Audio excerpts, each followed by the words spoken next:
ఒకవైపు ఆంధ్రప్రదేశ్లో గత సర్కారు జరిపిన గ్రూప్ 1 నియామకాలు పూర్తిగా అవినీతిమయమై చివరికి వాల్యూషన్ను డైలీ వేజెస్తో ఆటో డ్రైవర్ల లాంటి వాళ్ళు లేదా డొమెస్టిక్ వర్కర్స్తో వాల్యూషన్ జరిపించిన ఒక నీచమైన చరిత్ర. ఇప్పుడు దాని మీద ఎంక్వైరీ నడుస్తోంది. ఇప్పటికే ఆ నిందితులందరూ కూడా జైల్లో ఉన్నారు. అలాంటి పరిస్థితి ఒక రకంగా గ్రూప్ 1 నియామకాల మీద దేశమే విస్తుపోయే విధంగా ఆంధ్రప్రదేశ్లో జరిగిన నేపథ్యంలో అక్కడ గ్రూప్ 1 రద్దు చేసి తాజాగా మళ్ళీ నిర్వహిస్తున్నారు. ఇక్కడ కూడా తెలంగాణ రాష్ట్రంలో కూడా గ్రూప్ 1 నియామకాలు గత సర్కారు హయాంలో జరిగిన గ్రూప్ 1 నియామకాలు వివాదాస్పదంగా మారినాయి. వాల్యూషన్లో అనేక అవకతవకలు జరిగినాయి అంటూ అభ్యర్థులు కోర్టుకు వెళ్లడం, అదేవిధంగా రూల్ ఆఫ్ రిజర్వేషన్ పాటించలేదంటూ మరికొంతమంది అభ్యర్థులు కోర్టుకు వెళ్లడం. ఈ నేపథ్యంలో తెలంగాణ హైకోర్టు సంచలన తీర్పు ఇచ్చింది. ముఖ్యంగా వాల్యూషన్ గ్రూప్ 1 మెయిన్స్లో ఉన్న మెరిట్ లిస్టుని రద్దు చేస్తూ హైకోర్టు నిర్ణయం తీసుకోవడంతో పాటు పేపర్ల రీవాల్యూషన్కి ఆదేశాలు ఇచ్చింది. మళ్ళీ మూల్యాంకనం జరపాల్సిందే, రీవాల్యూషన్ సాధ్యం కాదు అంటే మళ్ళీ పరీక్ష జరపాల్సిందే అంటూ రాష్ట్ర హైకోర్టు ఆదేశాలు ఇచ్చింది. ఈ నేపథ్యంలో అసలు ఒక్కసారి చూసుకుంటే ఏప్రిల్ 26, 2022న group 1 Telangana TGPSC group 1 notification విడుదలైంది. ప్రిలిమ్స్ 2022 అక్టోబర్ 16న, ఆ తర్వాత ఆ రోజు ప్రిలిమ్స్ కూడా కొన్ని కారణాల వల్ల రద్దయింది.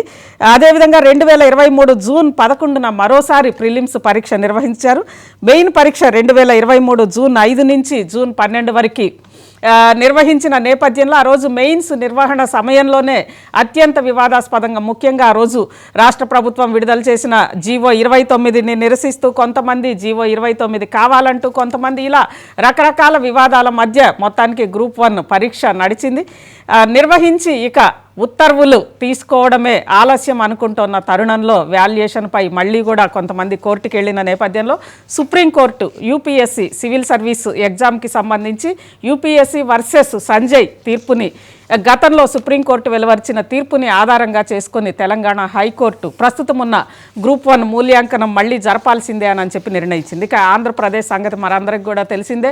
హాయిలాండ్లో పేపర్లు తీసుకెళ్ళి అక్కడ మూల్యాంకనం జరపడం, అదేవిధంగా ఆటో డ్రైవర్లు, డైలీ లేబర్స్ వారితోటి మూల్యాంకనం జరపడము, దాంతోపాటు ఆద్యంతం కూడా ఆంధ్రప్రదేశ్లో గత ప్రభుత్వ హయాంలో జరిగిన గ్రూప్ 1 నియామకాలు మొత్తం అటు పొలిటికల్గా అదేవిధంగా ఇటు అవినీతి పరంగా రెండు రకాలుగా కూడా ఒక అసలు గ్రూప్ 1 నియామక ప్రక్రియనే ప్రజల్లో ఒక రకంగా ఇలా జరుగుతుందా అని నియామక ప్రక్రియ మీద ఏహ్యభావం కలిగే విధంగా గత సర్కార్ చేసింది. ఈ నేపథ్యంలోనే ఇక్కడ తెలంగాణలో కూడా ఇలా జరగడం, ఐఏఎస్లతో సమానమైన అధికార యంత్రాంగాన్ని నియమించే వ్యవస్థ ఇంత అవినీతి పరంగా, ఇంత వివాదాస్పదంగా, అదేవిధంగా ఇంత రాజకీయాలు జోక్యం, మితిమీరిన రాజకీయ జోక్యాలు ఇవన్నీ నడుస్తున్న నేపథ్యంలో అసలు ఏంటి గ్రూప్ 1 నియామక ప్రక్రియ ఇలానైనా జరగాల్సింది, ఎందుకింత వివాదాస్పదం అవుతోంది? ఇదే అంశం మీద మనం డిబేట్లోకి వెళ్లే ముందు దీనికి సంబంధించి పూర్తిగా అసలు హైకోర్టు తీర్పు ఏం చెప్పింది, అదేవిధంగా అసలు అభ్యర్థులు ఏం కోరుకున్నారు, హైకోర్టును ఎందుకు ఆశ్రయించాల్సి వచ్చింది, దీనికి సంబంధించి మా కరెస్పాండెంట్ హరికృష్ణ లైవ్లో ఉన్నారు. హరికృష్ణ మేడం, హరికృష్ణ చెప్పండి, ఏంటి ఈరోజు గ్రూప్ 1కి సంబంధించి మళ్ళీ వాల్యుయేషన్ జరపాల్సిందే అని అనేది తెలంగాణ హైకోర్టు తీర్పు ఇచ్చింది. అదేవిధంగా గతంలో యూపీఎస్సీ వర్సెస్ సంజయ్ సుప్రీంకోర్టు ఇచ్చిన తీర్పు ఆధారంగా ఈరోజు హైకోర్టు వెల్లడించింది. ఈ నేపథ్యంలో ఏంటి అభ్యర్థులు ఎలా భావిస్తారు? అదేవిధంగా గతంలో జీవో 29 కూడా వివాదాస్పదమైంది కదా, గవర్నమెంట్ మళ్ళీ వాల్యుయేషన్ జరుపుతుందా లేదంటే తిరిగి ఎగ్జామ్ నిర్వహిస్తుందా, ఏంటి ఏం జరగబోతోంది? అయితే తెలంగాణ రాష్ట్రంలో అత్యున్నత స్థాయికి పోస్టు ఈ గ్రూప్ 1 పరీక్ష. అయితే ఈ గ్రూప్ 1 పరీక్షకి సంబంధించి ఇప్పటి వరకు కూడా 3 సార్లు 2 సార్లు, ఒకసారి పేపర్ లీకేజ్, తర్వాత బయోమెట్రిక్ తీసుకోలేదని చెప్పేసి ఇప్పుడు తాజాగా ఈ యొక్క హైకోర్టు మళ్ళీ ఒకసారి రివాల్యుయేషన్ చేయాలని చెప్పేసి టీజీపీఎస్కి ఉత్తర్వులు అంటే కోర్టు తీర్పిచ్చిన నేపథ్యంలో కొంత అభ్యర్థులు అయితే ఆందోళన వ్యక్తం చేస్తున్నాము. ఈ యొక్క గ్రూప్ 1 నోటిఫికేషన్ ఎప్పుడైతే విడుదలైందో అప్పటి నుంచి కూడా అంటే తెలంగాణ రాష్ట్రం ఏర్పడ్డ తర్వాత ఈ యొక్క గ్రూప్ 1 పరీక్ష అంటే జంబో నోటిఫికేషన్ దాదాపుగా 563 పోస్టులతో ఈ యొక్క నోటిఫికేషన్ రావడము, అంటే గత ప్రభుత్వ హయాంలో 501 పోస్టులతో ఈ యొక్క నోటిఫికేషన్ రావడం జరిగింది. అయితే అప్పుడు పేపర్ లీకేజ్ కావడం వల్ల అభ్యర్థులంతా కూడా ఆందోళన వ్యక్తం చేశారు, రోడ్లపైకి వచ్చి రాస్తారోకా చేశారు. అంతా కూడా పెద్ద ఎత్తున గత ప్రభుత్వం పైన వ్యతిరేకత రావడం, పెద్ద ఎత్తున రావడంతో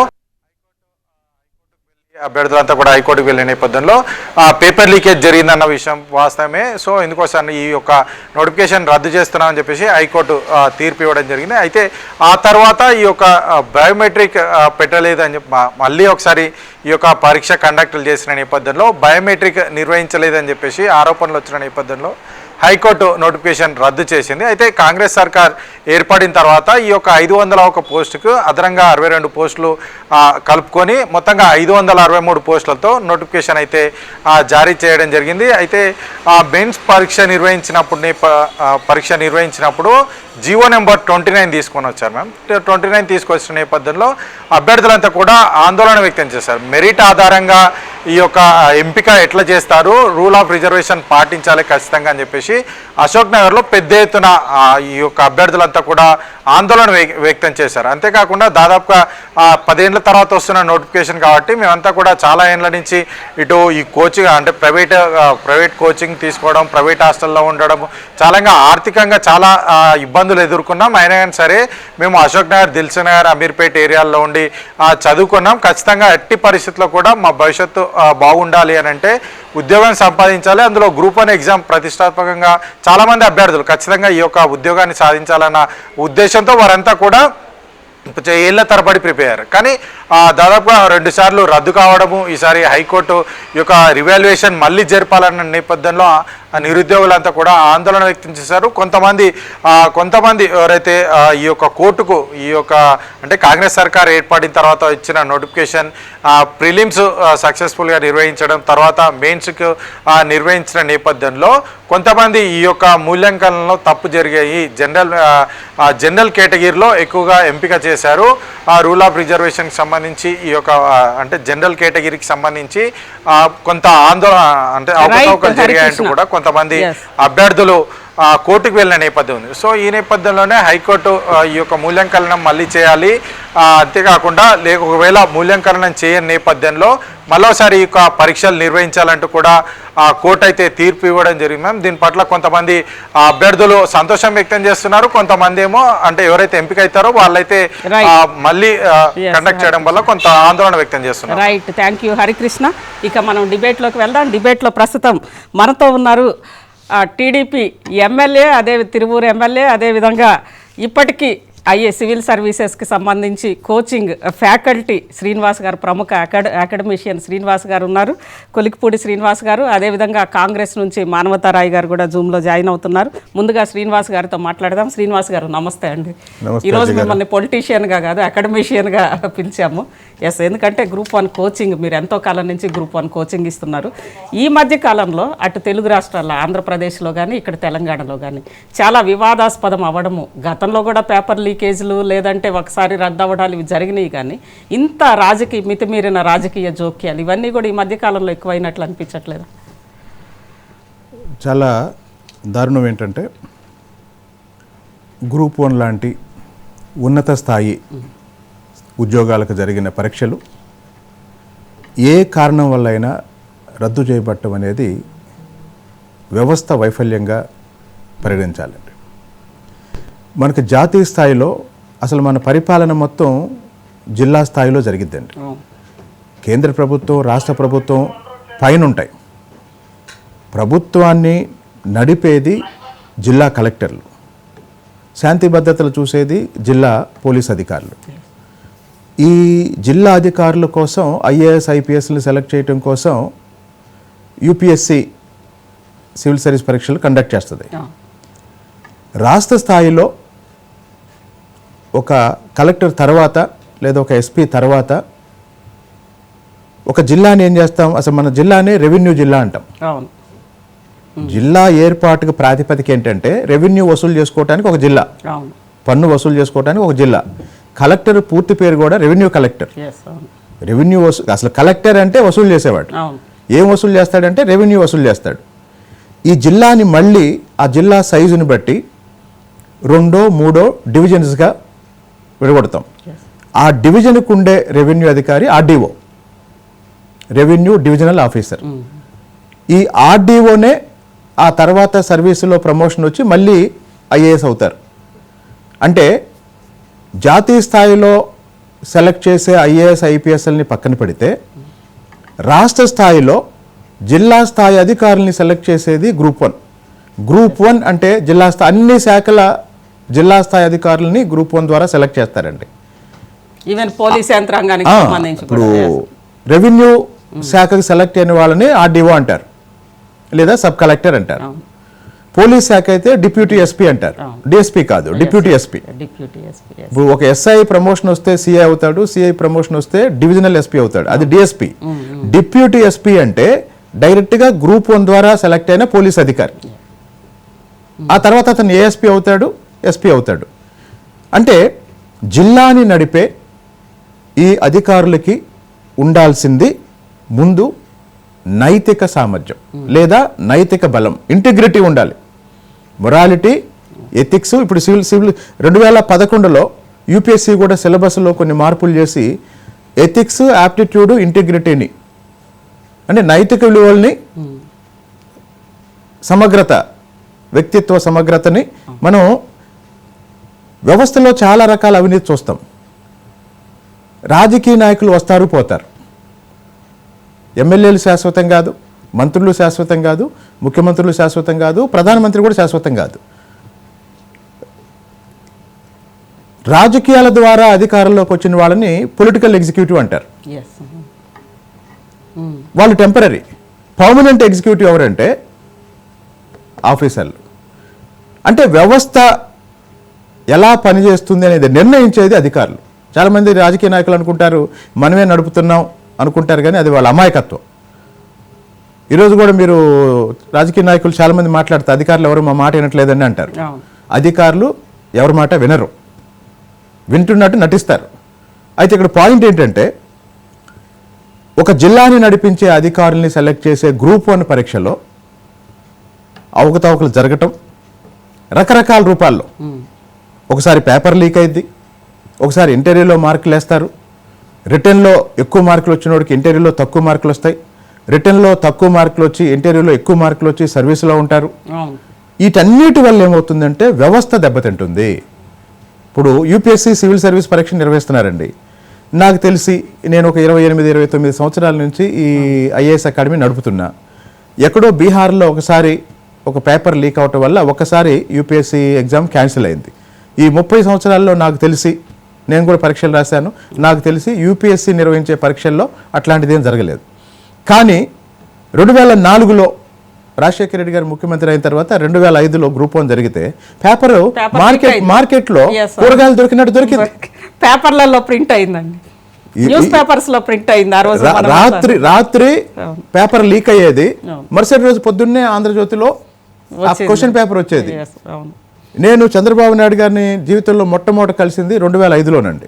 ఎందుకు కలిసామంటే గ్రూప్ 1 పేపర్ లీక్ అయితే దాని వివరాలన్నీ చెప్పటం కోసం నేను జూబ్లీహిల్స్లో చంద్రబాబు నాయుడు గారి ఇంటికి వెళ్ళి మొత్తం ఏం జరుగుతుందో, మామూలుగా పేపర్ లీక్ అవటం అంటే ఏం చేస్తారంటే ఒక క్వశ్చన్ పేపర్ మొత్తం ఇచ్చేస్తారు ఎవరికైతే ఇవ్వాలనుకున్నారో. కానీ 2005లో ఇన్నోవేటివ్గా పేపర్ లీక్ అయింది.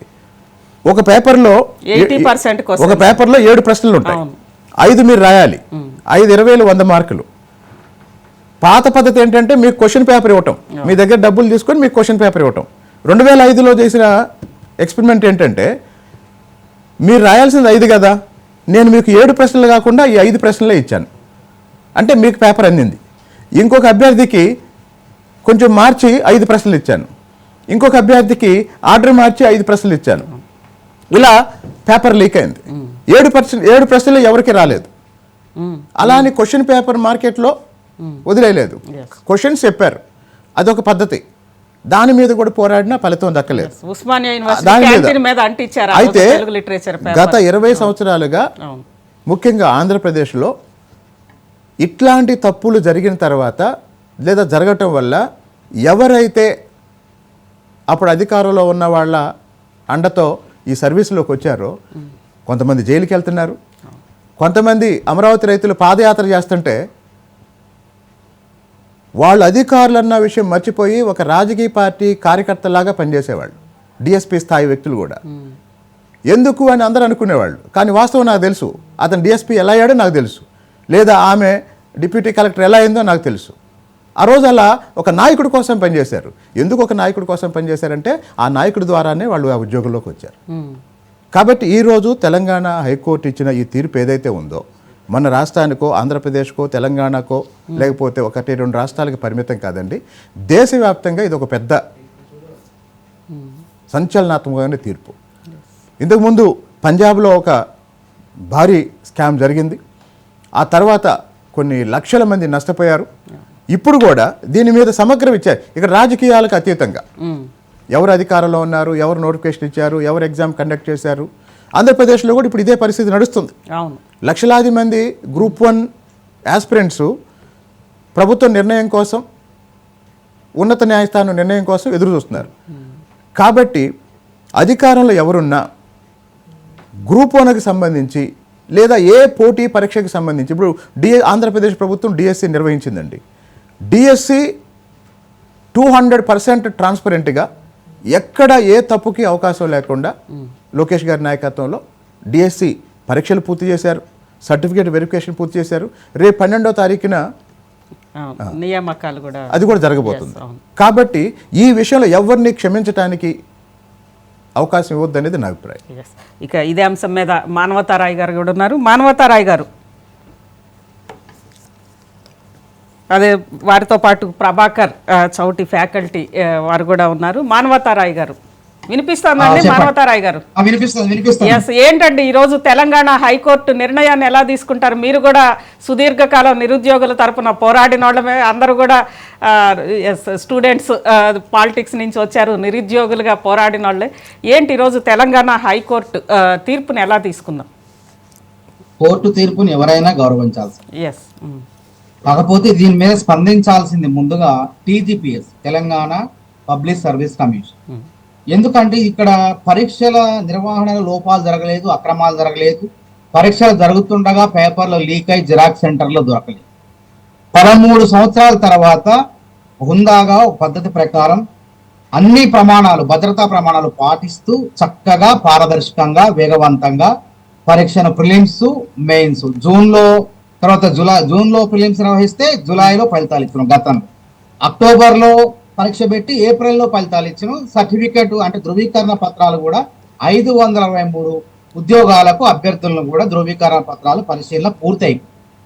ఇట్లాంటి దశలో కొంతమంది అభ్యర్థులు మూల్యాంకనంలో లోపాలు ఉన్నాయని చెప్పేసి, మూల్యాంకనంలో తెలుగు మీడియం ఇంగ్లీష్ మీడియం మధ్య వ్యత్యాసాలు ఉన్నాయని చెప్పేసి గౌరవ హైకోర్టుని ఆశ్రయించడం జరిగింది. సరే, అది నలిగి తీర్పు ఇంతకాలం దాన్ని తీర్పు అనేది రిజర్వ్లో పెట్టారు, ఈ రోజు వెలువరించారు. ఏది ఏమైనప్పుడు ఇప్పుడు ఇక్కడ దీనిలో ప్రభుత్వం ఓడిపోయిందని కానీ, నిరుద్యోగులు కొంతమంది అంటే అర్హత సాధించని వాళ్ళు, మెయిన్స్ కు అర్హత సాధించిన వాళ్ళు, విజయం సాధించిన వాళ్ళు గెలిచారని కానీ చెప్పడానికి కానీ జబ్బలు దలుచుకోవడానికి అవకాశం లేదు. ఎందుకంటే ప్రభుత్వ బాధ్యత ఏంది? పారదర్శకంగా టీజీపీఎస్సీ కానీ ప్రభుత్వంగా గతంలో జరిగిన పొరపాట్లు లేకుండా, అవకతవకలు లేకుండా పరీక్ష నిర్వహించింది. కానీ ఇక్కడ ఏంది? అవకతవకలు కాదు విషయం, ఇక్కడ అక్రమాలు కాదు, మూల్యాంకనంలో హెచ్చు తగ్గులు ఉన్నాయి. ఎంతమంది ఎంపికయ్యారు? తెలుగు మీడియం రాసిన వాళ్ళు 51 మంది ఉద్యోగాలు ఈ గ్రూప్ 1 ధృవీకరణ పత్రాల పరిశీలనకు వీళ్ళంటే 51 మంది తెలుగు మీడియం అభ్యర్థులకు ఉద్యోగాలు వస్తాయి. గ్రూప్ 1 ఉద్యోగులుగా వాళ్ళు ఎంపిక అవుతారు. కాకపోతే ఇక్కడ విచిత్రంగా జడ్జిమెంట్ వచ్చినప్పుడు దాన్ని టీజీపీఎస్సీ వాళ్ళు అప్పీల్కి వెళ్తారా, లేకపోతే డివిజన్ ఒక సింగిల్ జడ్జి ఇచ్చారు, ఇక్కడ ఒక వామన్ ఒక జడ్జి గారు ఇచ్చారు, దాని మీద అప్పీల్కి వెళ్ళే అవకాశం ఉందా? లేకపోతే నిజంగానే కోర్టు చెప్పిన విధంగా 8 నెలల్లో పునర్మూల్యాంకనం చేస్తారా, మళ్ళీ పరీక్ష పేపర్లు ఇస్తారా, లేకపోతే రద్దు చేసుకుంటారా అనేది ఆలోచన. ప్రభుత్వానికి అయితే ఎటువంటి బేషాలు లేవు. నిరుద్యోగుల విషయంలో మేలు చేయడానికి రేవంత్ రెడ్డి గారి సర్కారు దృఢ సంకల్పంతో ఉన్నది. ఎందుకంటే ముఖ్యమంత్రులకు భిన్నంగా గతంలో జరిగిన పొరపాట్లు జరగకుండా రేవంత్ రెడ్డి గారు ముందు ముఖ్యమంత్రి అయిన వెంటనే ఎవరితో భేటీ అయ్యారు? రియల్ ఎస్టేట్ వ్యాపారులతో భేటీ కాలేదు, పారిశ్రామికవేత్తలతో భేటీ కాలేదు. ఢిల్లీ వెళ్ళి union public service commission chairman మెంబర్లతో కలిసి వాళ్ళు పరీక్షలు నిర్వహించే విధానాన్ని తెలుసుకొని ఇక్కడికి వచ్చి టీజీపీఎస్సీని ప్రక్షాళన చేసేసి పరీక్షలు నిర్వహించే విధంగా, అప్పుడు లీకులకు కారణమైన సిబ్బందిని వైదొలిగింపజేసి పరీక్షలు అయితే పటిష్టంగా పారదర్శకంగా నిర్వహించారు. కానీ ఇక్కడ ఎక్కడ వచ్చింది? మూల్యాంకనంలో లోపం అని ఇప్పుడు కొత్త జడ్జిమెంట్ ఇది. ఇది నాకు తెలిసి దేశంలోనే ఇది మళ్ళీ కొత్త అంటే గతంలో యూపీఎస్సీ వర్సెస్ సంజయ్ సుప్రీంకోర్టులో జరిగిన తీర్పుని ఆసరాగా తీసుకొని ఇచ్చారు కదా. చూడండి మేడం, వాస్తవంగా ఇప్పుడు సివిల్ సర్వీస్ తెలుగు మీడియం వాళ్ళు మొన్న తెలుగు భాష అంటే అందరు కూడా ఇంగ్లీష్ మీడియం వాళ్ళే ఎంపిక అవుతున్నారు. హిందీ మాధ్యమం వాళ్ళు కూడా తక్కువ మందే ఉంటారు. ఇప్పుడు నేను చెప్పినట్టు 51 మంది ఉన్నారు. ఇప్పుడు తెలుగు వాళ్ళు మొన్న తెలంగాణ నుంచి మనం దాదాపు 137 మందికి ₹1,00,000 సహాయం చేస్తే అందులో 20 మంది ఇంటర్వ్యూ ఎంపికైంది. ఏడుగురులో కూడా ఇంగ్లీష్ మీడియం రాసిన వాళ్ళు ఎంపికయ్యారు.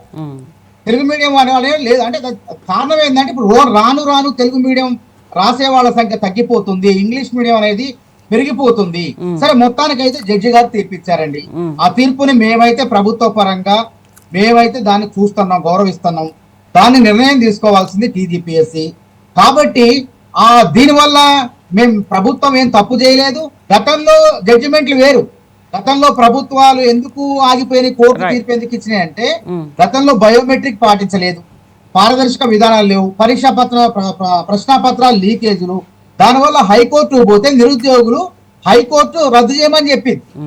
తర్వాత రాష్ట్ర ప్రభుత్వం ఏం చేసింది, పంతానికి పోయింది. పంతానికి ప్రతిష్టగా పోవటం వల్ల ఏం జరిగిందంటే నిరుద్యోగుల పుణ్యకాలం కాస్త తీవ్ర జాప్యం అయిపోయింది.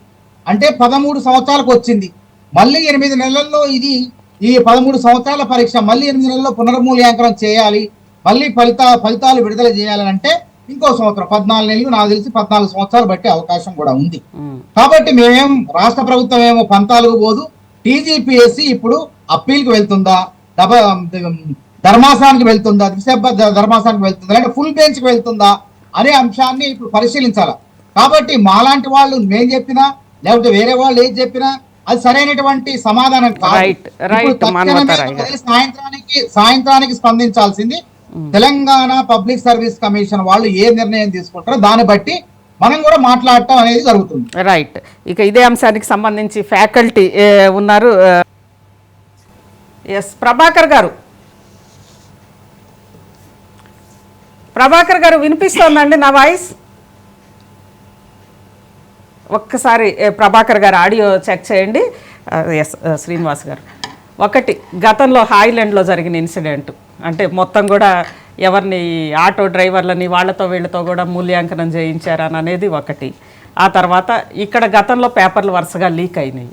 సరే, ఈసారి వాల్యుయేషన్ మీద హైకోర్టుకి వెళ్ళారు. హైకోర్టు అనుమానాలు మీరు అన్నట్లుగా చాలా సుదీర్ఘకాలం తర్వాత ఇలాంటి తీర్పు ఇచ్చింది.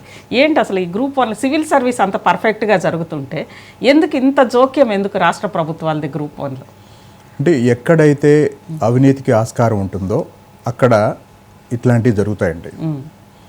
సివిల్ సర్వీసు మన అదృష్టం ఇప్పటి వరకు పారదర్శకంగా ఎట్లాంటి తప్పుకి అవకాశం లేకుండా ఫుల్ ప్రూఫ్తో జరుగుతుంది కాబట్టే నిజంగా ఎవరైతే ప్రతిభావంతులు కష్టపడి చదువుకొని మంచి మార్కులు తెచ్చుకుంటున్నారో వాళ్ళు సెలెక్ట్ అవుతున్నారు.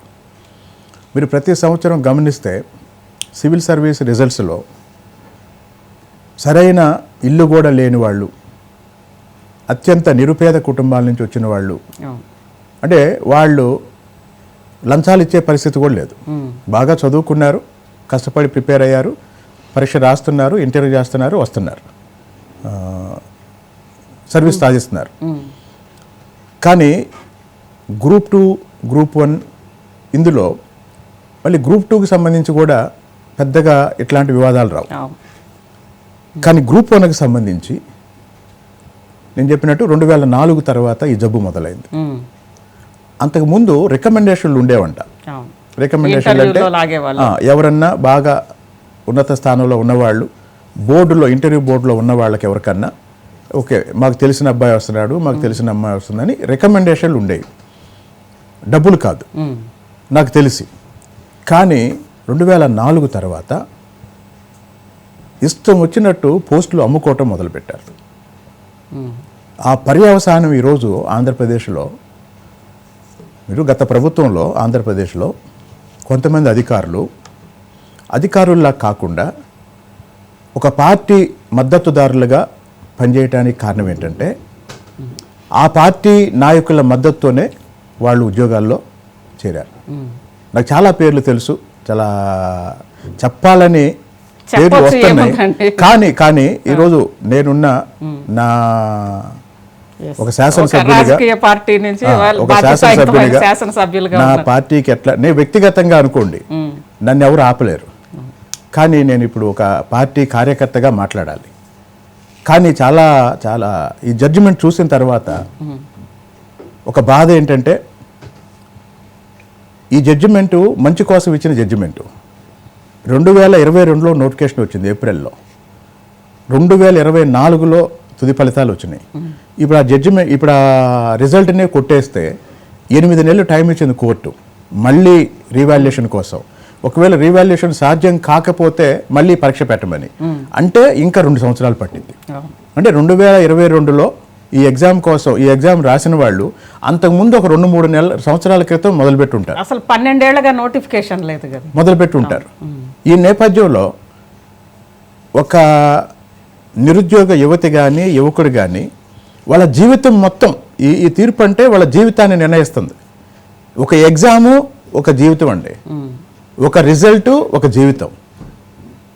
అలాంటి నేపథ్యంలో ఎవరో అవినీతికి పాల్పడి ఇట్లాంటి తీర్పుకు కారణమైన వాళ్ళు ఎవరైతే ఉన్నారో వాళ్ళని ఉరిదీయాలనిపిస్తుంది.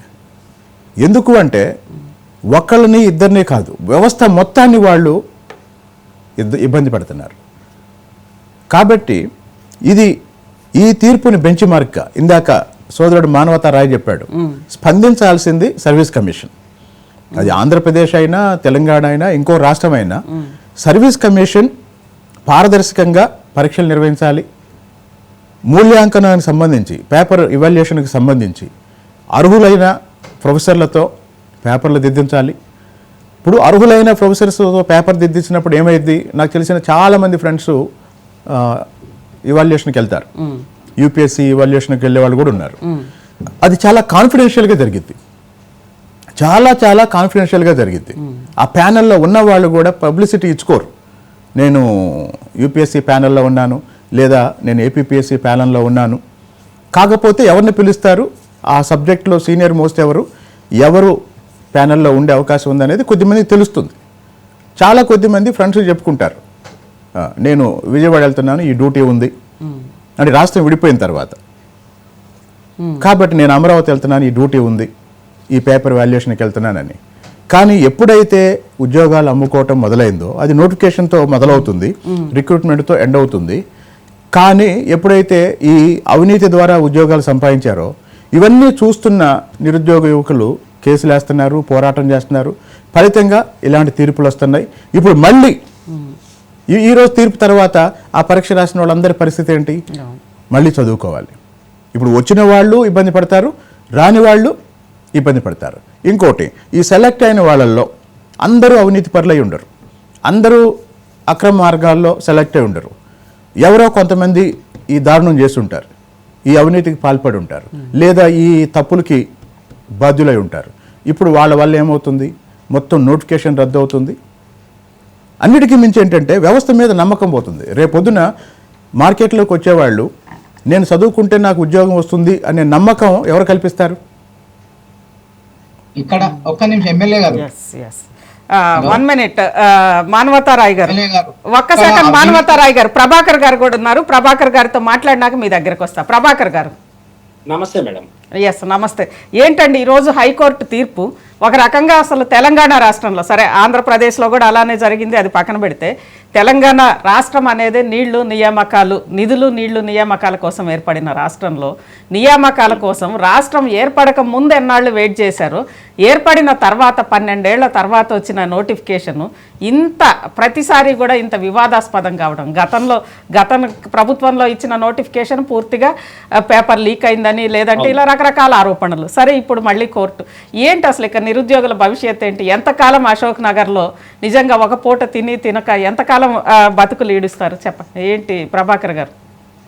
ఈ రోజు ఇచ్చిన తీర్పు తెలంగాణ కాంగ్రెస్ ప్రభుత్వానికి చెంపపెట్టు లాంటిది మేడం. దాంతో పాటుగా టీజీపీఎస్సీకి కూడా తనను తాను సంస్కరించుకోవడానికి, తనను తాను పునశ్చరణ చేసుకోవడానికి, తనను తాను రెట్రోస్పెక్షన్ చేసుకోవడానికి ఇది ఒక గొప్ప అవకాశంగా టీజీపీఎస్సీ భావించాలి. ఎందుకంటే ఈ పరీక్ష ఎవాల్యుయేషన్ లో అక్రమాలు జరిగినాయి. ఈ పరీక్షలను పేపర్ దిద్దడంలో చాలా రకాలైనటువంటి ట్రాన్స్పరెన్సీ లోపించింది, పారదర్శకత లోపించింది. దీంట్లో చాలా తప్పుల తడకగా జిఆర్ఎల్ వచ్చింది అని చెప్పేసి అభ్యర్థులు ఆరోపిస్తున్నటువంటి క్రమంలో వాళ్ళందరికీ నోటీసులు జారీ చేసింది తప్ప నేను ఎక్కడ తప్పు చేశాను, ఎక్కడ నేను సరిదిద్దుకోవాలి, నేను జరిగినటువంటి తప్పును మరి ఎట్లా దీన్ని రెక్టిఫై చేసుకోవాలి అనేటటువంటి వైపు ఆలోచించలేదు. ఆలోచించకపోగా అభ్యర్థుల పైన ఎదురుదాడి చేసేటటువంటి ప్రయత్నం చేసింది. ఈ దేశంలో టీజీపీఎస్ అయినా, ఎలక్షన్ కమిషన్ అయినా, ఏ రాజ్యాంగబద్ధ సంస్థ అయినా రాజ్యాంగ విలువలకు లోబడి, ప్రజాస్వామ్యానికి లోబడి పనిచేయాల్సినటువంటి ఆస్కారం ఉంటది. నేను సుప్రీం అనుకునేటటువంటి వ్యవస్థ ఈ దేశంలో ఏది లేదు. కానీ టీజీపీఎస్ అట్లా భావించింది కాబట్టే ఈరోజు ఇట్లాంటి తీర్పు గౌరవ హైకోర్టు ఇచ్చింది. ఈరోజు గౌరవ హైకోర్టు ఇచ్చినటువంటి తీర్పు వలన, ఇంతకుముందు మా కేఎస్ రావు సార్ చెప్తున్నాడు, పరీక్ష రాసి సిన్సియర్ గా ఉద్యోగం వస్తుంది అనేటటువంటి ఆశతోటి ఉన్నటువంటి అభ్యర్థులు ఈరోజు నష్టపోతారు.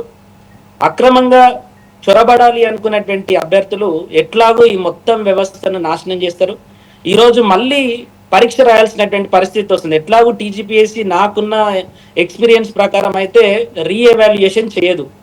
ఎందుకు అంటే రీఎవాల్యుయేషన్ చేస్తే ఒకరు ఇద్దరు అభ్యర్థులు వేరే వాళ్ళు దాంట్లో ప్రవేశించినా, లేకపోతే ఇద్దరు ముగ్గురిని మార్చాల్సి వచ్చినా ఖచ్చితంగా 100% ఫ్రాడ్ జరిగినట్టు టీజీపీఎస్సీ అఫీషియల్ గా ఒప్పుకున్నట్టు అవుతుంది.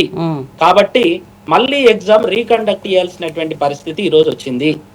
దీనికి ప్రధానమైనటువంటి కారణము టీజీపీఎస్సీ పారదర్శకమైనటువంటి విధానాలను పాటించకపోవడం. లిస్ట్ వచ్చిన తర్వాత కూడా చాలా సమస్యలు లేవనెత్తారు మేడం. ఒక ప్రెస్ మీట్ పెట్టేసి ప్రతి ప్రశ్నకు సమాధానం చెప్పాల్సింది.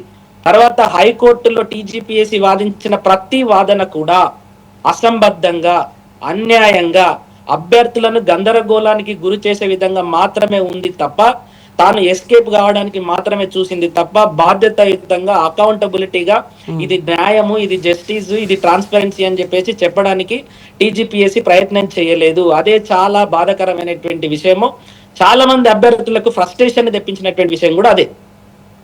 కాబట్టి ఈరోజు టీజీపీఎస్సీలో చాలా మంది లాస్ట్ ఇయర్ కూడా గ్రూప్ 1 పేపర్ లీక్ అయిందని చెప్పేసి మేము కొట్లాడితే మమ్మల్ని పోలీస్ స్టేషన్లలో వేసిరు.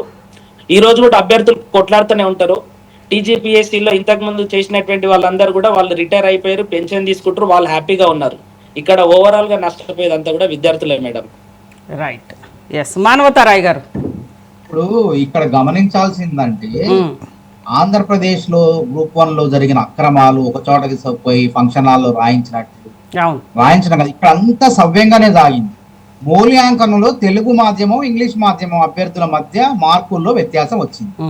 51 మంది మాత్రమే ఎంపికయ్యారు. అత్యధికులు ఇంగ్లీష్ మీడియంలో అయ్యారు. దాన్ని అభ్యర్థులు, తెలుగు మీడియం అభ్యర్థులు మాకు మూల్యాంకనం లోపాలు జరిగినాయి అని చెప్పి వెళ్ళారు. కోర్టు కూడా, ప్రభుత్వం కోర్టు ఏం చెప్పింది? కానీ మానవతారాయ్ గారు, ఒక్క విషయం అండి, మానవతారాయ్ గారు 1 సెకండ్. ఈరోజు మీరు కూడా తెలంగాణ కోసం కొట్లాడారు.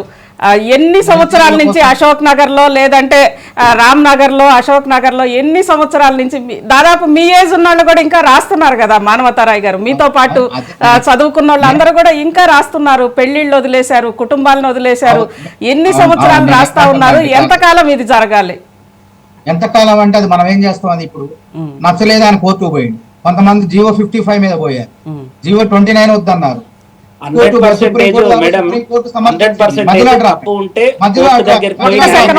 ప్రభాకర్ గారు, మానవతారాయ్ గారు మాట్లాడారు.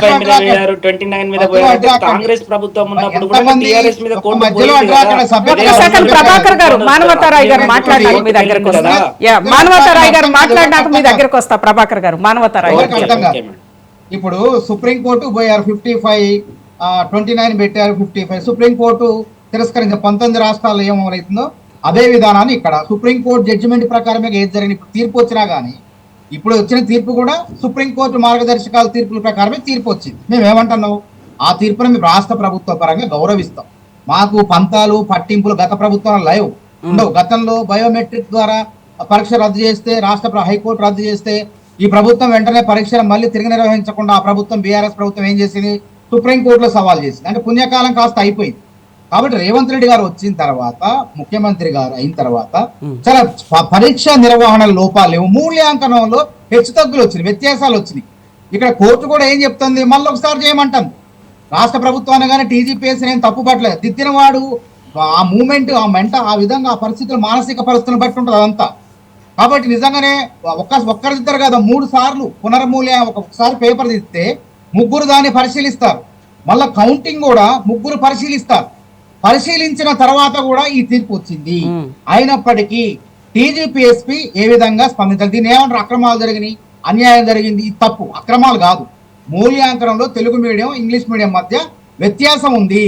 దాన్ని గౌరవ జడ్జి గారు మళ్ళీ ఒకసారి పునర్మూల్యాంకనం చేయమన్నారు. కానీ టీజీపీఎస్సీ పునర్మూల్యాంకనం చేస్తుందా, లేకుంటే అప్పీల్కు పోద్దా? ఈ జడ్జి గారు మాకు అంటే 523 అభ్యర్థులు ఎంపికయ్యారు ఇప్పటికే. వాళ్ళందరి నేపథ్యం చూస్తే వాళ్ళేమో రాజకీయ నేపథ్యం ఉన్నోళ్ళు కాదు. చిన్నప్పటి నుంచి 523 మంది కూడా చిన్నప్పటి నుంచి ప్రతిభావంతులే ఉన్నారు. ఎవరు కూడా దొడ్డిదారిలో వచ్చిన వాళ్ళు లేరు. కాబట్టి మరి టీజీపీఎస్సీ అనేది ఏ విధంగా నిర్ణయం తీసుకుంటుందా? అప్పీల్కి వెళ్తుందా, లేకపోతే పరీక్ష తిరిగి నిర్వహిస్తుందా? ఏం చేసినా మాకు సంబంధం లేదు.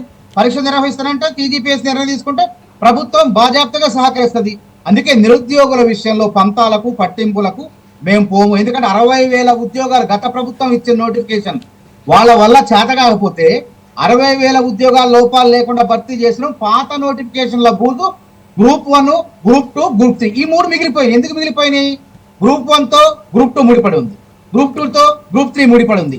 వెరిఫికేషన్లు అయిపోయి కూడా జాబ్ క్యాలెండర్ కూడా జాప్యం కావడానికి ఈ జడ్జిమెంటే కారణం. ఈ జడ్జిమెంట్ ఎప్పుడు వస్తుందా అని చెప్పి రాష్ట్ర ప్రభుత్వం కానీ కాంగ్రెస్ పార్టీ కానీ ఎదురు చూసినాం. ఎందుకంటే జాబ్ క్యాలెండర్ పట్టాలు ఎక్కిస్తే UPPSC union public service commission లాగా ఇక ఇబ్బందులే ఉండవు, అవాంతరాలే ఉండవు అనేది మా ఉద్దేశం. కాబట్టి మరొక 4 రోజుల పాటు గడువు పెంచుకోవచ్చు, అవకాశం ఉన్నది. ఇప్పుడు ఐఏఎస్ల కమిటీ క్యాడర్ స్ట్రెంత్ ఏందనేది సెప్టెంబర్లో రిపోర్ట్ రాబోతుంది. మేమేమనుకున్నాం, గ్రూప్ 1 నోటిఫికేషన్ వర్గీకరణ వల్ల ఆగింది. జాబ్ క్యాలెండర్ అనేది వర్గీకరణ మూలంగా కొంత జాప్యమైంది. అక్టోబర్లోనూ మేము జాబ్ క్యాలెండర్ ద్వారా గ్రూప్ 1, గ్రూప్ 2, గ్రూప్ 3 విడుదల చేద్దాం అనుకున్నాం. అన్ని ఉద్యోగాలను కూడా భర్తీ చేయాలనే కసరత్తుకు రాష్ట్ర ప్రభుత్వం సిద్ధమైంది. ఇట్లాంటి తరంలో జడ్జిమెంట్ వచ్చింది. కాబట్టి దీనిపైన టీజీపీఎస్సీ అనేది నిరుద్యోగులకు నష్టం లేకుండా, ఎవరికి నష్టం లేకుండా ఏ విధంగా ముందుకు పోతుందని చూడాలి. కానీ గత ప్రభుత్వం లాగా తప్పు కాదు, ఇక్కడ తప్పులు చేయలేదు. ఈ రాష్ట్ర ప్రభుత్వం కానీ టీజీపీఎస్ తప్పులు చేయలేదు. ఆంధ్రప్రదేశ్ లో జరిగినట్టు పరీక్షలు దొడ్డిదారులు నిర్వహించి వాళ్ళే ఉద్యోగాల్లో కొనసాగుతున్నారు. ఆ ప్రభుత్వం నిర్వహించిన ఈ ప్రభుత్వం కూడా వాళ్ళ ప్రమోషన్లు ఇచ్చారు మళ్ళా. కాబట్టి అట్లాంటి విధానాలకు రేవంత్ రెడ్డి సర్కారు ఉపేక్షించదు. మేము నిరుద్యోగుల విషయాల్లో పంతాలకు పోయే ప్రసక్తే లేదు. బుర్రా వెంకటేశం గారు ఏ నిర్ణయం తీసుకుంటారో ఆ నిర్ణయాన్ని ప్రకారం సత్వరమే ప్రభుత్వం అనేది ఆ నిర్ణయానికి కట్టుబడి ఉంటుంది. ప్రభాకర్ గారు చెప్పండి. ప్రభాకర్ గారు మాట్లాడొచ్చా మేడం? మాట్లాడొచ్చు, మాట్లాడండి మేడం. ఇప్పుడు టీజీపీఎస్సీ ఎట్లా స్పందిస్తుంది, టీజీపీఎస్సీ ఏ రకమైనటువంటి స్పందిస్తుంది అనేది అందరికి ఒక అవగాహన ఉంది. ఇప్పుడు అక్రమాలు చేశారా లేదా అని చెప్పేసి వీళ్ళు కాంగ్రెస్ పార్టీ వాళ్ళు కూడా వీళ్ళు నిర్ధారించాల్సినటువంటి అవసరం లేదు. రీఎవాల్యుయేషన్ చేస్తే తెలుస్తుంది ఎంతమంది ఇన్ అయ్యారు, ఎంతమంది అవుట్ అయ్యారు, ఎవరెవరు ఏమేం చేశారు అనేటటువంటి అంశం మళ్ళీ కోర్టే తెలుస్తుంది. ఇక్కడ నేను చెప్పేది ఏంటి అని అంటే, ప్రభుత్వము నిజంగా సిన్సియర్గా ఉంటే ఇప్పుడు టీజీపీఎస్సీలో 11 మంది చైర్మన్తో సహా సభ్యులు ఉండాలి. కొంతమందిని నింపి మిగతా వాటిలందరినీ కూడా అట్లనే వదిలేసి మేము ప్రక్షాళన అని చెప్పేసి గొప్పలు చెప్పుకొని పోస్టర్లు వేసుకొని చేస్తున్నారు. చిత్తశుద్ధి అనేది ఎగ్జామ్ నిర్వహణలో కానీ, ఎగ్జామ్ పేపర్లను ఎవాల్యుయేట్ చేయడంలో కానీ, వాటి ఫలితాలను ఇవ్వడంలో కానీ నువ్వు ఎంత ట్రాన్స్పరెన్సీని ఫాలో అవుతున్నావు అనేది ప్రజలకు చూపెట్టు, విద్యార్థులకు చూపెట్టు. అప్పుడు ఏ అభ్యర్థి కూడా ఏ కోర్టుకు పోవాల్సినటువంటి అవసరం ఉండదు. రెండవది, మాట్లాడినటువంటి ప్రతి అభ్యర్థి ఆ పార్టీకి చెందినోడు, ఈ పార్టీకి చెందినోడు, నీ దగ్గర ఆల్ టికెట్ ఉంది అంటే అన్యాయం జరిగినటువంటి ప్రతి అభ్యర్థి ప్రశ్నిస్తాడు మేడం. ప్రతి అభ్యర్థి తనకు కెపాసిటీ ఉన్నటువంటి దారిలో ప్రశ్నిస్తాడు. కానీ ప్రభాకర్ గారు అసలు ఏంటి ఇప్పుడు ఈ రోజు కోర్టు తీర్పు నేపథ్యంలో గవర్నమెంట్ ఏం చేస్తే నిరుద్యోగులకి న్యాయం జరుగుతుంది అంటారు అభ్యర్థులకి? మేడం, ఇప్పుడు గవర్నమెంట్ తాను తప్పించుకోవాలని చూస్తే మాత్రం రీఎవాల్యుయేషన్ చేసిన అని చెప్పేసి ఏదో ఒక అప్డేట్ సమర్పించి అవే పేర్లు సమర్పిస్తే మాత్రం మళ్ళీ అన్యాయం జరుగుతుంది. అది నిరంతరం కొనసాగుతూ ఉంటుంది ప్రక్రియ. సో మళ్ళీ మెయిన్స్ రీకండక్ట్ చేసి పారదర్శకంగా ఎగ్జామ్ని నిర్వహించి పారదర్శకంగా ఎగ్జామ్ పేపర్లను ఎవాల్యుయేట్ చేసి మళ్ళీ జనరల్ ర్యాంకింగ్ లిస్ట్ కనుక ఇస్తే ఈ ప్రక్రియకు ఒక ఫుల్ స్టాప్ పట్టేటటువంటి అవకాశం అనేది ఉంటుంది. సో రీఎవాల్యుయేషన్ చేసేటటువంటి ప్రక్రియలో ఆంధ్రప్రదేశ్లో 2 సార్లు క్యాన్సల్ అయిపోయి 3ఓసారి కూడా అన్యాయం జరిగిందని తేలింది. సో ఇక్కడ కూడా అట్లనే జరిగేటటువంటి ఆస్కారం అనేది ఉంటుంది. ఏ అభ్యర్థికి కూడా నష్టం జరగకుండా ఉండాలి అని అంటే ప్రభుత్వం టీజీపీఎస్సీ యొక్క వ్యవహారాలన్నిటిని కూడా ఒక్కసారి సమీక్ష చేయాలి. చాలా మంది అంటారు అది ఇండిపెండెంట్ బాడీ, అది దాని నియామకములన్నీ కూడా టీజీపీఎస్సీకి ప్రభుత్వమే చేస్తుంది, ఆదేశాలు ప్రభుత్వమే ఇస్తుంటది. ఓవరాల్ గా రిక్రూట్మెంట్ బాడీ ఓన్లీ ఒక లిస్ట్ ని సెలెక్ట్ చేసి మాత్రమే ఇస్తుంది. తర్వాత వీళ్ళు అన్ని చోట్ల ఈ జీవోలు ఇవ్వడంలో, జనరల్ అడ్మినిస్ట్రేటివ్ డిపార్ట్మెంట్ నుండి వచ్చేటటువంటి జీవోలను పబ్లిష్ చేయడంలో కూడా కంప్లీట్ అపారదర్శకత ఉన్నది మేడం. ఇప్పుడు హారిజాంటల్ రిజర్వేషన్ కి సంబంధించి గొడవ అయితేనే ఉన్నది. దాని మీద ఇంతవరకు ప్రభుత్వం నుండి ఎట్లాంటి స్పష్టత రాదు. జీవో నెంబర్ 29 మీద ఎంతో మంది కొట్లాడారు, అది అట్లనే పెండింగ్ లో పెట్టేసారు. తర్వాత తెలుగు మీడియానికి సంబంధించినటువంటి అభ్యర్థుల విషయంలో కూడా అట్లనే వివాదాలు ఉన్నాయి. ఇవన్నీ ఇట్లనే పెట్టేసి నేను ప్రక్రియను పూర్తి చేస్తా అని చెప్పేసి అంటే మాత్రం అది విద్యార్థులను భ్రమ పెట్టడం అయితే తప్ప సమస్యకు పరిష్కారానికి అనుకోవడం అయితే కాదు. ఓవరాల్ గా ప్రభుత్వమైన టీజీపీఎస్సీ అయినా ఏ అభ్యర్థికి నష్టం జరగకుండా పారదర్శకంగా నియామకాలు చేపడితే గనక అప్పుడు ఈ టీజీపీఎస్సీ అనేటటువంటి ఒక సంస్థ మీద ప్రజలకు విశ్వసనీయత వస్తుంది, విద్యార్థులకు విశ్వసనీయత వస్తుంది. పరీక్షలు రాసినటువంటి వాళ్ళకు ఒక నాకు జాబ్ వస్తుంది, నేను జాయిన్ అవుతాననేటటువంటి ఒక నమ్మకం వస్తుంది. నువ్వు పరీక్షలు రాసి, మెయిన్స్ రాసి, ప్రిలిమ్స్ 2-3 సార్లు రాసి, ఎవాల్యుయేషన్ అయిపోయి, స్క్రూటినీ అయిపోయి, సర్టిఫికేట్లు వెరిఫికేషన్ అయిపోయిన తర్వాత రేపు నాకు అపాయింట్మెంట్ ఆర్డర్స్ వస్తుంది అన్నప్పుడు కూడా ఎగ్జామ్ క్యాన్సిల్ అవుతుంది అంటే ఎంత లోపపు ఇష్టంగా ఈ పరీక్ష నిర్వహణ జరుగుతుంది, ఎవాల్యుయేషన్ జరుగుతుంది అనేది మీరు ఒకసారి ఆలోచించండి. ఇదే కాంగ్రెస్ పార్టీలో ఉన్నటువంటి వాళ్ళు టీఆర్ఎస్ ప్రభుత్వం ఉన్నప్పుడు వాళ్ళు కూడా కేసులు వేశారు కదా, మీరు రాజకీయ ప్రయోజనాలకు వేసినామని చెప్పేసి ఎవరు అనలేదు. ఆ రోజు కూడా దీంట్లో అన్యాయం ఉంటే ఖచ్చితంగా మీరు కోర్టు పోవచ్చు. ఈ రోజు కూడా కోర్టుకు పోయే అవకాశం లేకుండా జీవోలు తీసుకురండి, రిక్రూట్మెంట్ ప్రాసెస్ చేయండి, నోటిఫికేషన్ ఇవ్వండి, ఏ ఒక్కరికి ప్రాబ్లం ఉండదు. నేను ఎస్కేపిజాన్ని బంద్ చేసి మనం ఎంత సిన్సియర్గా, ఎంత పారదర్శకంగా నియామకాలు చేపట్టాలి, మనం ఇచ్చిన మాట కట్టుబడి ఉన్నామా లేదా అని చెప్పేసి ప్రభుత్వం ఆలోచించాలి. ఈ రోజు చెప్పండి మానవతరాయ్ గారు. ఇప్పుడు 60,000 ఉద్యోగాలను ఆ ప్రభుత్వం చేత కాకపోతే రేవంత్ రెడ్డి గారు నియామక పత్రాలు నిరుద్యోగుల చేతుల్లో పెట్టారు. ఎటువంటి ఇబ్బందులు లేకుండా వేగంగా పారదర్శకంగా భర్తీ చేసి ఈ 3 ఉద్యోగాలే, గ్రూప్ 2 అయిపోయింది, గ్రూప్ 3 అయిపోయింది, దీని ముడిపడి ఉన్నాయి కాబట్టి తీర్పు కోసం ఆగారు. కాబట్టి మేము ఏమంటామంటే ప్రభాకర్ గారు 4 లక్షల మంది ప్రిలిమ్స్ రాస్తే ఎంతమంది మెయిన్స్ అర్హత సాధించారు? 31,342 మంది. 21,93,000 మంది మాత్రమే పరీక్ష రాశారు. ఇందులో 9,000 మంది, 7,000 మంది, 8,000 మంది తెలుగు మీడియం అభ్యర్థులు రాస్తే 51 మంది మాత్రమే ఎంపిక అయ్యారు. ఎంత కొట్టుకున్నా, ఎంత గింజుకున్నా 523 ఉద్యోగాలు మాత్రమే ఉంటాయి. కాకపోతే సగటు నిరుద్యోగి ఇప్పుడు ఎందుకంటే రాక వచ్చిన నోటిఫికేషన్ 523 ఉద్యోగాలు మళ్ళీ వస్తాయో రావైన ఆందోళన.